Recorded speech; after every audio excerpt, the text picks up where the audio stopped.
Muy buenos días, ¿cómo están? Me alegro de que estén acá otra vez. Y hoy vamos a cruzar a otra orilla. Pero esta vez no vamos a hablar de un misterio que aún no está resuelto del todo.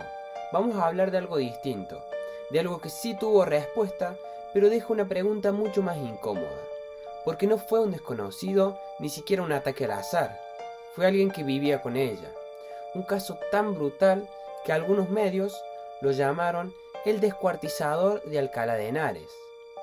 Pero detrás de ese nombre hay una historia mucho más real.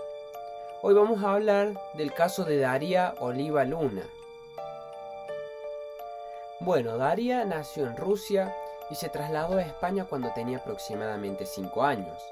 Creció y se integró plenamente en la cultura española, residiendo la mayor parte de su vida en la Comunidad de Madrid. Sus conocidos la describían como una chica alegre, sociable y muy activa. Tenía un círculo de amigos en Alcalá de Henares y era apreciada en su entorno social. Comenzó a trabajar siendo muy joven en el sector de los servicios en Alcalá de Henares y era conocida por ser una trabajadora constante y muy profesional. Su empleo más conocido y el último que tuvo fue como camarera en el bar Torrente Presidente, también citado en crónicas como Bar Torrente, un local popular de la zona en centro de Alcalá. En 2015 conoció a Manuel Moreno Agudo. Los dos trabajaban como camareros en distintos locales de la zona y coincidieron precisamente a través de su profesión, al trabajar ambos como camareros en el mismo circuito de locales en Alcalá de Henares. Se conocieron en un contexto de compañerismo laboral y ocio nocturno. En el momento de conocerse, Daría estaba en sus 20 años y Manuel superaba los 40. Pese a ello, iniciaron una relación sentimental y comenzaron a convivir en un piso compartido en la calle Camino de Santiago. Manuel era su pareja. No era alguien ocasional, no era alguien lejano. Vivían juntos, compartían espacio, compartían rutina, compartían vida. Este punto es clave porque cambia completamente la lectura del caso. No era un encuentro casual, no era una situación imprevisible, era una relación de convivencia. El 6 de octubre de 2017 ocurre lo que cambiaría para siempre algo en la conciencia de los oyentes. A partir de ese día, algo comenzó a descuadrar. La madre de Daría, llamada Elena, con la cual solía tener una comunicación muy seguidamente, comenzó a notar que le escribía por WhatsApp, justificando por qué no podía realizar llamadas de voz, alegando que el micrófono que tenía su celular estaba roto o que estaba muy ocupada trabajando. A algunos les escribió diciendo que necesitaba un tiempo o que había conocido a otra persona. Y se había ido también de Alcalá de Henares. También llegó a enviar mensajes al casero del piso para comunicarle que ella dejaba la habitación y que Manuel se haría cargo de los pagos, evitando así que el propietario entrara a la estancia por motivos administrativos. Ahora bien, uno de los puntos en los que los allegados comenzaron a notar algo extraño fue en la ortografía de los mensajes enviados, ya que Daría era muy minuciosa con respecto a esto. Escribía con perfecta ortografía y estos mensajes que estaba enviando no tenían esa fluidez. Más bien estaban plagados de errores gramaticales que la gente no entendía por qué pasaban. Durante más de un año, Elena, la madre, recibió mensajes constantes de Daría a través de WhatsApp. Su instinto de madre detectó señales de alerta que nadie más vio. Elena notó que los mensajes tenían faltas de ortografía que su hija nunca cometía y usaban expresiones que no le eran propias. Cada vez que Elena le pedía una llamada o una nota de voz, ponía excusas, que el micrófono estaba roto, que estaba en un lugar con mucho ruido, o que trabajaba turnos dobles y no tenía tiempo. El tono de los mensajes se volvió frío. Daría solía ser muy cariñosa con su madre, pero las respuestas ahora eran cortantes y siempre enfocadas a que estaba bien y que no la buscaran. A finales de 2018, Elena se dio cuenta de que no estaba hablando con su hija. Desesperada, tras 14 meses sin escuchar su voz, decidió actuar desde su país.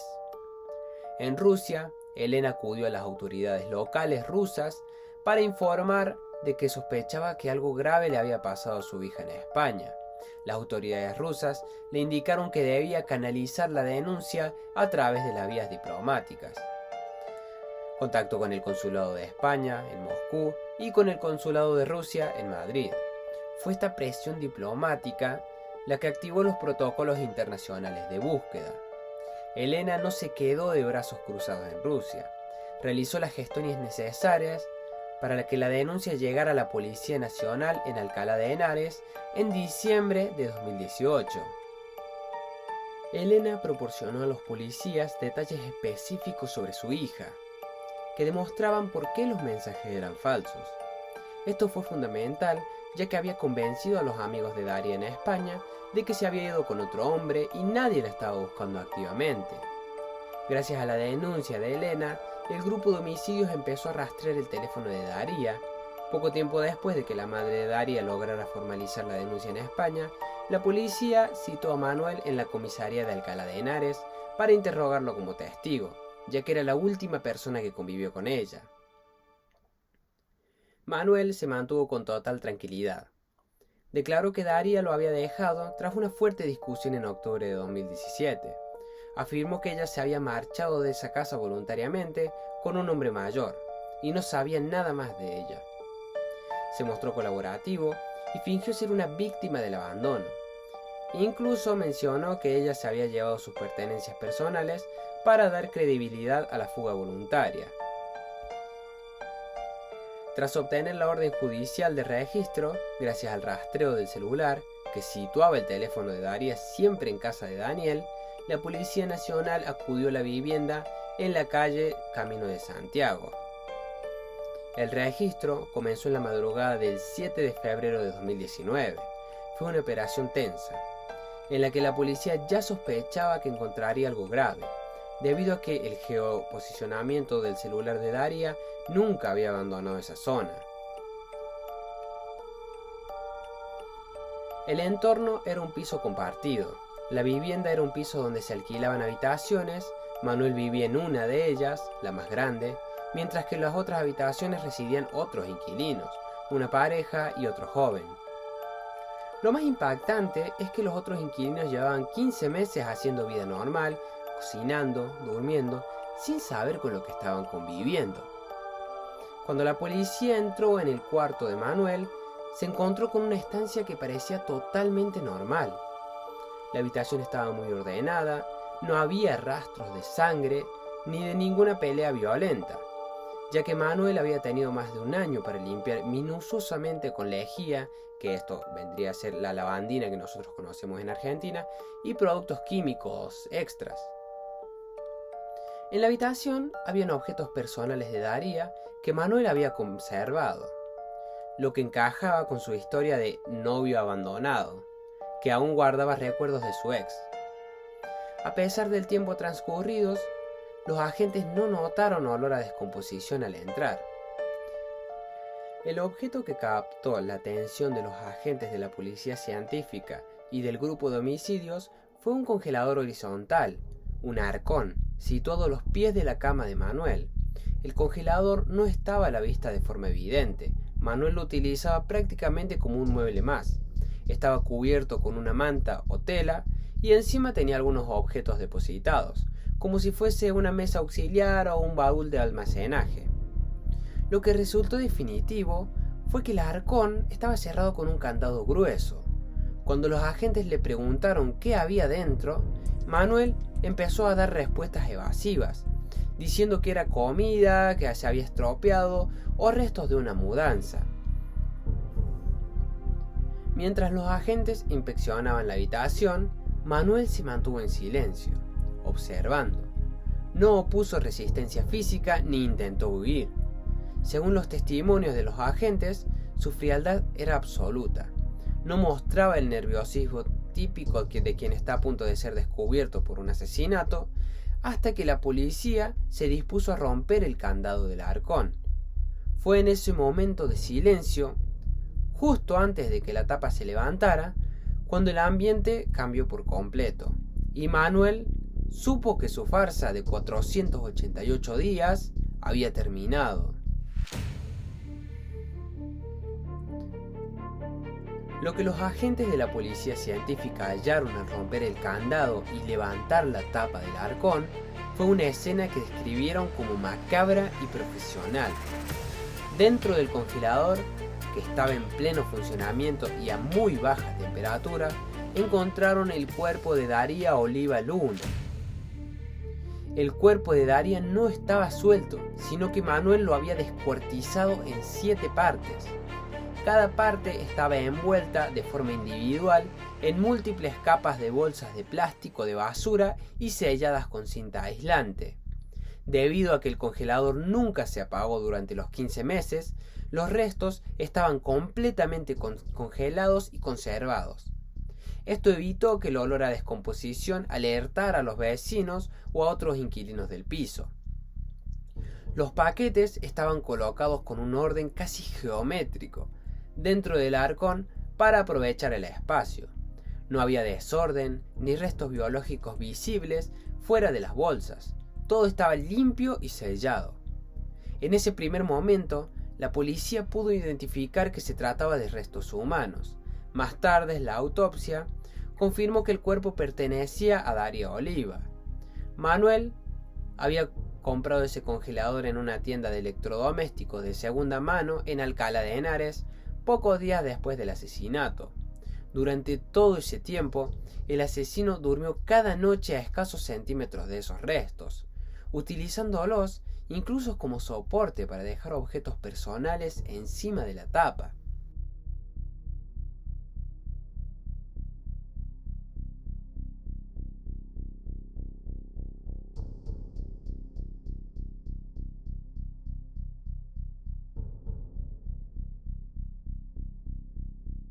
Los médicos forenses realizaron un trabajo complejo debido a que el cuerpo estaba congelado, pero los resultados fueron determinantes. Daría murió por 2 apuñaladas en la espalda que le alcanzaron los pulmones y el corazón. Las heridas por la espalda demostraron que fue un ataque sorpresivo y no se encontraron heridas de defensa en sus manos o brazos, lo que indicaba que Daría no pudo protegerse. El asesino utilizó un cuchillo de grandes dimensiones. Tras la muerte, Manuel utilizó algún tipo de sierra mecánica o herramienta de corte profesional para realizar el descuartizamiento en 7 partes: extremidades, tronco y cabeza.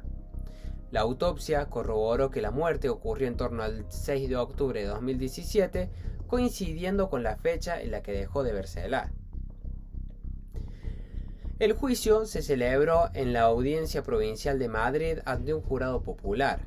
El juicio comenzó el 17 de mayo de 2021 y duró varias sesiones. Manuel intentó alegar que actuó bajo un arrebato provocado por los celos y que estaba bajo los efectos del alcohol y las drogas. También intentó presentar un atenuante de confesión, por haber dicho «es ella» cuando abrieron el arcón. La postura de la acusación era otra. La fiscalía y la acusación particular, en representación de la madre, argumentaron que hubo ensañamiento y alevosía, además de profanación del cadáver por el trato dado a los restos.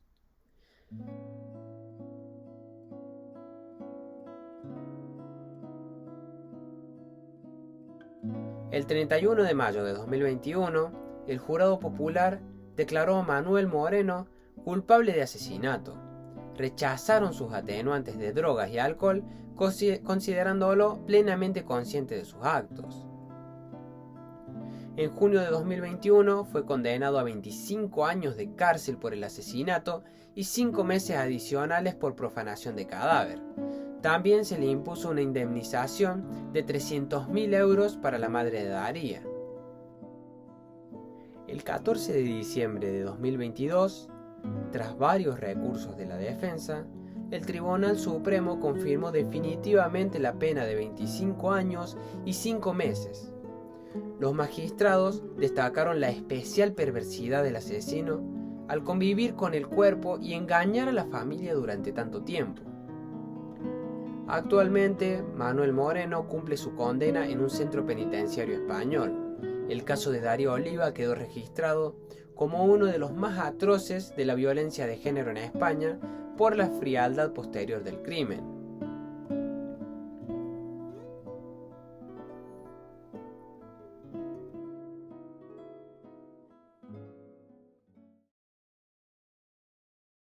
Hay algo que incomoda de este caso, y no es solo lo que pasó, es cómo pasó. No fue en la calle, no fue de noche, no fue un desconocido, fue dentro de una casa, con alguien cercano, y eso lo cambia todo, porque rompe una idea que muchas veces repetimos, que el peligro está afuera, y a veces no lo está.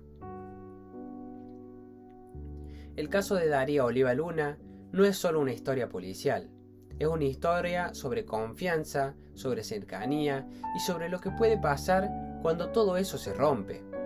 Hoy cruzamos hacia la otra orilla y nos encontramos con una historia que no necesita exageraciones, porque la realidad ya es lo suficientemente dura. Un caso que conmocionó a toda España y que realmente seguro que conmocionó a más países alrededor de Europa o hasta en el mundo. Me gustaría saber qué es lo que opinan de este caso, que me dejen en comentarios qué otro caso podríamos estar estudiando, estar investigando para hacer un nuevo episodio en esta misma semana. Sin más que añadir, muchas gracias por ver el video hasta el final y están pendientes porque voy a estar subiendo algunos videos cortos también a páginas de Instagram y de TikTok. Muchas gracias, nos vemos en el siguiente video.